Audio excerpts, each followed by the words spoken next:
नाही, हे पहा, मी ही सभागृहामध्ये मागणी केलेली आहे. वाल्मिक कराड का अमुक तमुक असा विषय नव्हता तो. संतोष देशमुख यांच्या हत्येमध्ये जे जे कोणी सहकार्य म्हणजे सहभागी असतील त्यातल्या एकालाही सोडणार नाही असे राज्याचे मुख्यमंत्री म्हणालेले आहेत. आणि याच्यामध्ये पोलिसांनी एसआयटीनी जे काय काम केलेलं आहे त्यानुसार जे जे फर्दर आता डेव्हलपमेंट आहे त्याप्रमाणे माननीय कोर्ट जे आहे त्या बाबतीमध्ये ऑर्डर करतंय. याच्यामध्ये ह्यांनी मागणी केली त्यांनी मागणी केली किंवा काही याचा विषयच नाही.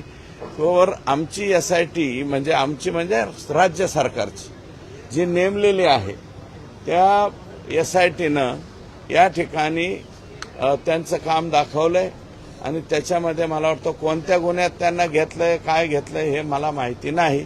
परंतु आता ह्याच्यामध्ये कोणालाही सोडणार नाही.